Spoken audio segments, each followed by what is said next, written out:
నా హైడ్రేషన్ కోసం I just trust one thing, ఫుల్గా వాటర్ ఉండే కంట్రీ డిలైట్ వల్ల పొలాచి కోకోనట్స్. సో ఇప్పుడే కంట్రీ డిలైట్ యాప్ డౌన్లోడ్ చేసుకొని ఆర్డర్ చేయండి. అమెరికా అటాక్ రకరకాల రూపాల్లో వివిధ దేశాలు రియాక్ట్ అవుతున్నాయి. కొన్ని దేశాలు ఒప్పందాలు చేసుకోవడానికి ప్రయత్నం చేస్తున్నాయి, కొన్ని దేశాలు తిరగబడుతున్నాయి, రిటాలియేట్ చేస్తాను అంటూ ముందుకు వస్తున్నారు. భారతదేశం లాంటి దేశాలు వెయిట్ అండ్ వాచ్ అని ఆలోచిస్తోంది. చైనా అయితే చాలా అగ్రెసివ్గా రియాక్ట్ అయింది. అన్నిటికన్నా ఇంట్రెస్టింగ్ ఏంటంటే Europe is America's biggest ally. Second world war తర్వాత అమెరికాకు military, political, economic ally Europe. కానీ ట్రంప్ యూరప్ను కూడా వదలకుండా వాయించేస్తున్నాడు. ఇప్పుడు యూరప్ ఎలా రెస్పాండ్ కావాలి, how does Europe respond to Trump's threats అనేది ఆసక్తికరంగా ఉంది. ఎందుకంటే ఈ ట్రాన్స్ అట్లాంటిక్ పార్ట్నర్షిప్ అంటారు, ట్రాన్స్ అట్లాంటిక్ అలియన్స్, గ్లోబల్ ఆర్డర్లో చాలా కీలకమైన రిలేషన్షిప్ ఇది. ట్రంప్ చాలా ఓపెన్గా ఈ ట్రాన్స్ అట్లాంటిక్ అలియన్స్ను బ్రేక్ చేస్తున్నాడు. నాటో నుంచే బయటకు వస్తామంటూ మాట్లాడుతున్నారు. యూరప్కు అమెరికన్ సెక్యూరిటీ ఉండదు, మీరు మీ సెక్యూరిటీ మీరు చూసుకోవాలంటున్నాడు. ఈవెన్ ఉక్రెయిన్ విషయంలో యూరప్ వైఖరికి భిన్నంగా రష్యాతో ఏకమయ్యాడు. ఇప్పుడు తాజాగా ఈ టారిఫ్ల వార్, యూరప్ కూడా అమెరికాను పిలేజ్, ప్లండర్డ్, రేప్, ఇక రకరకాల పదాలు వాడుతున్నారు. ప్రపంచ దేశాలన్నీ కలిసి అమెరికాను ధ్వంసం చేశాయి, దోచుకున్నాయి, అమెరికన్ పైన అత్యాచారం జరిపాయి, పిలేజ్, ప్లండర్డ్, రేప్, ఇలా డిస్ట్రాయిడ్, ఏ పదం అంటే ఆ పదం వాడుతున్న డిక్షనరీలో అన్ని పదాలు. So how should Europe respond?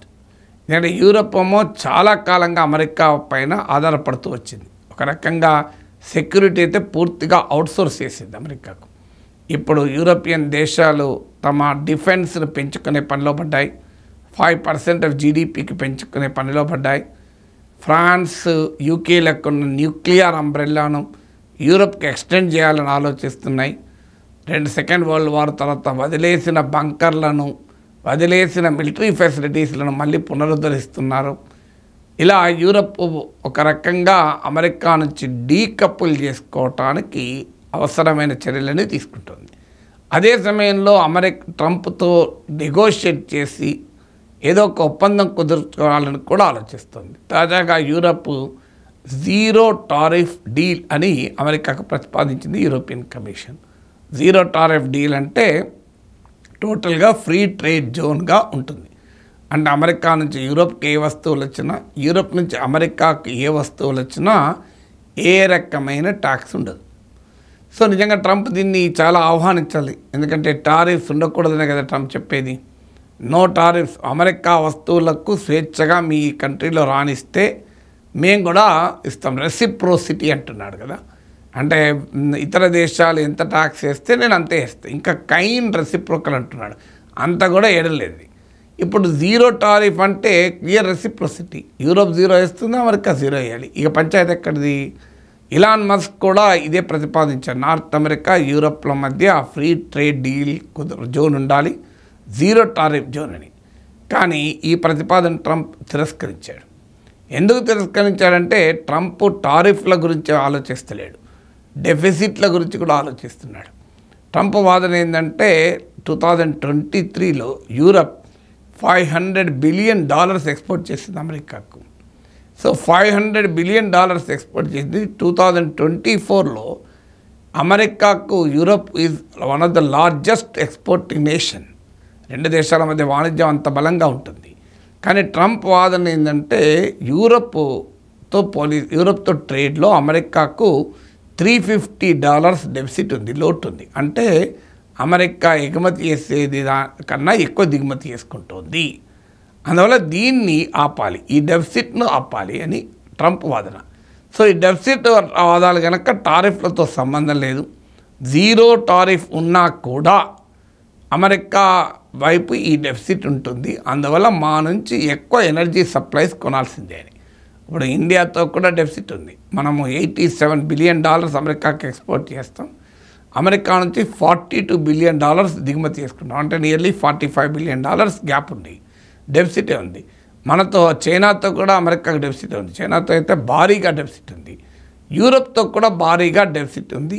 దీన్ని పూడ్చాలి అంటే యూరప్ మా నుంచి ఎనర్జీ కొనాల్సిందే ఇంకా ఎక్కువగా అని రకరకాల కండిషన్స్ పెడుతున్నాడు.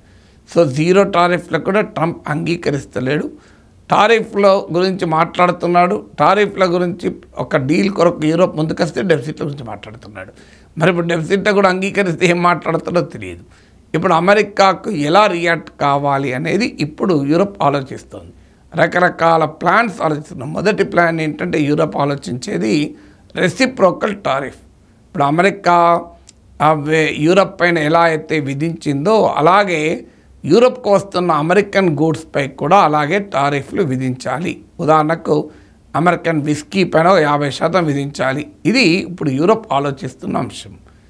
అందువల్ల ఇది మరి ఎలా ఇదే జరిగితే ట్రంప్ ఇంకెంత రెచ్చిపోతాడో తెలియదు. ఇప్పుడు చైనా పైన ట్రంప్ 54% టారిఫ్ వేశాడు. వెంటనే చైనాకు కూడా అమెరికా పైన ఒక 34% టారిఫ్ విధించాడు. దాంతో ఇప్పుడు ట్రంప్ రెచ్చిపోయి నేను 104% పెంచుతా, దీన్ని మరో 50% వేస్తా అన్నాడు. ఇప్పుడు యూరోప్ కూడా రెసిప్రోకల్గా వేస్తామంటే ట్రంప్ డబుల్ డౌన్ చేసేటువంటి అవకాశం ఉంది. రెండవ పాసిబిలిటీ ఏమంటున్నారంటే డిజిటల్ ట్యాక్స్ వేయాలని. ఎందుకంటే American tech companies Google, Facebook ఇలా అమెరికన్ టెక్ కంపెనీస్ యూరోప్లో పెద్ద ఎత్తున ఆపరేట్ అవుతాయి. సో అవి కట్టే ట్యాక్స్ చాలా పరిమితం. అందువల్ల అమెరికన్ టెక్ కంపెనీస్ పైన భారీగా ట్యాక్స్ వేయాలి, డిజిటల్ ట్యాక్స్ అని. ఎందుకంటే టెక్ కంపెనీస్ ఈ మధ్య కాలంలో ట్రంప్తో చాలా సన్నిహితంగానే మెలుగుతున్నాయి కనుక. మూడోది ఏం ఆలోచిస్తున్నా అంటే American visa and master cards. ఇప్పుడు వీసా మాస్టర్ కార్డుల పైన ట్రాన్సాక్షన్స్ చేసినప్పుడల్లా ఆ వీసా మాస్టర్ కార్డుకు ట్రాన్సాక్షన్ ఫీ వెళ్తుంది. ఇప్పుడు యూరోపియన్ కమిషన్ సొంత యూరోపియన్ కార్డు కొరకు ఆలోచిస్తున్నాయి. అంటే bypass the visa and master cards. So visa and master card ద్వారా ఆ నెట్వర్క్ ద్వారా పోతే అనివార్యంగా కార్డు ఓనింగ్ కంపెనీలకు లాభం ఉంటుంది. అందువల్ల దాన్ని దెబ్బతీయటానికి యూరోపియన్ సెపరేట్ కార్డు ఒకటి రూపొందించాలని కూడా ఆలోచిస్తున్నాయి. సో యూరప్ ఇంకా ఏకాభిప్రాయం రావడం లేదు. బట్ ఏదో రూపంలో అమెరికా నుంచి డీకపుల్ చేసుకోవాలి అనేటువంటి అమెరికా ట్రంప్ దాడికి ఏ రకంగా రియాక్ట్ కావాలి అని ఒక రకమైన స్క్రాంబుల్ అవుతుంది, ఒక రకమైన తండ్లాట మొదలైంది యూరోప్లో.